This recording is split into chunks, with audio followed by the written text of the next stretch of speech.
Kasi yun naman talaga ang ugat ng lahat na ito. Politika naman talaga at ambisyon ng isang dambuhalang sanggol. So, hindi lihis sa Palike and Jet. usapin ang sinabi ko. And you really felt the need na sabihin na yun kagabi sa plenary, ma'am? O bakit? Bawal bang sabihin ang katotohanan? Unparliamentary ba magsaad ng totoo?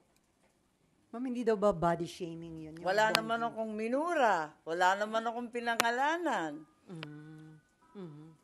Ma'am, nagkausap na kayo ni VP after last night's vote. Text-text lang. Nagpapadala ng biblical quotation. Sino po nagpadala? Si VP. Mahilig yung magpadala ng Biblia eh. Did she say thank you sa nangyari kagabi? What, maybe you know anything about the conversation po? Basta salamat sa Panginoon. Yun lang. Last on me. Ma'am, sinasabi po ng ilang justices, sila Justice Ascuna po, better daw yung ginawa niyong archiving kasi pwedeng-pwede talaga daw buhayin yung impeachment case once mag-reverse yung SC. Kesa daw Tama. dinismiss niyo. Oo, sang-ayon po ako sa opinion ni Justice Ascuna na maaring buhayin.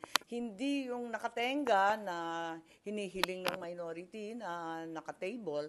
Maliwanag naman ang sinabi ni SP Cheese, na yung archive, kahit sinasabi nung iba na ni minsan hindi pa nangyayari na binuhay muli, pwede, theoretically, pwedeng buhayin yan. At pwede rin naman magkaroon ng bagong resolusyon kapag may bagong hatol ang ating Korte Suprema. Hindi na mga pinagbabawal. Pero ma'am, bakit nga po hindi pa hinintay mag-rule with finality yung Supreme Court?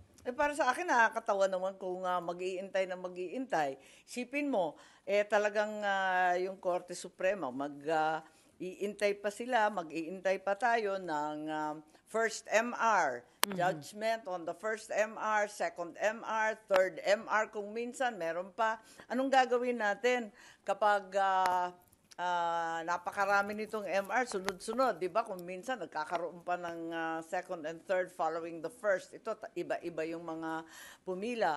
Anong gagawin kapag nag-MR din si VP Sara? Aantayin na naman natin. Aabutin na tayo ng February 6 at wala akong kaduda-duda na by February 6, 2026, may pipila ng panibagong impeachment. So, hintayin na lang yun. Aabutin na niyan dahil kulang sa 6 na buwan, di ba? Andyan na. Okay, Dexter. And then Amor? Si Sandra. Dexter. Microphone. Hi, Sen. Good morning. Yes. Sen, your thoughts, kasi may mga nagsasabi ng mga legal luminaries na yung purpose Palike and Jet. ng Duterte Black o ng Mayorya, ni Senator Marcoleta, to dismiss, burahin yung impeachment case ni BP Sara, ibasura, ay though nanalo ng 19-4-1 kagabi, lumalabas na mas nanaig yung adhikain ng Menorya dahil archive lang siya, dahil nandyan pa yung record ng impeachment. Ano pong thoughts niyo? Instead na i-dismiss na basura na talaga, parang mas nanaig pa yung gusto ng Menorya na i-table or halos kapareho lang kasi nung archive. Dahil yung archive, Ang nandyan lang table siya. hindi pareho ng archive, liwanagin natin. Ang table parang deferral, kumbaga postponement, tsaka na. Samantalang, ang archive, talagang, Nilibing. at parang final na yan. Kumbaga, dead files na siya. Unless may mangyari ulit, dibuhayin. So, iba pa rin. Parang dismiss na rin, kaya lang may pagkakataon kung magbago yung Korte Suprema, which is highly unlikely to my mind, that it will be revived if not by pulling out from the archives, but rather from a new resolution or a new effort and initiative on the part of the senators. So it's very unlikely that a unanimous Supreme Court decision will be overturned on motion for reconsideration. In the very unlikely case that it will be overturned, what's the guarantee na hindi rin mag-MR nga si VP Sara? Aantayin ba natin yan hanggang kingdom come? Kung ma-affirm yung decision, what's the guarantee na walang second MR? Meron pa nangyayari, nagkakaroon pa ng third MR. By the time all of these MRs are resolved, siguradong lampas na ng February 6. Meron pang pending na TRO, pero sa akin, wala nang wait yun. Pagkat alam naman natin, immediately executory, bakit magbibigay pa ng TRO ang Supreme Court? Yun na nga daw po, it defeats the purpose of dismissing the case and pagsunod I don't think so. doon sa sinabi na immediately executory dahil ab initio from the start walang impeachment pero nagkasundo ang Senado na nandyan lang yung impeachment, naka-archive lang. Hindi, mabuti nga yun. The whole process of legislation is one of compromise, of give and take. Hence, I think the correction from a dismissal outright to an archiving is correct.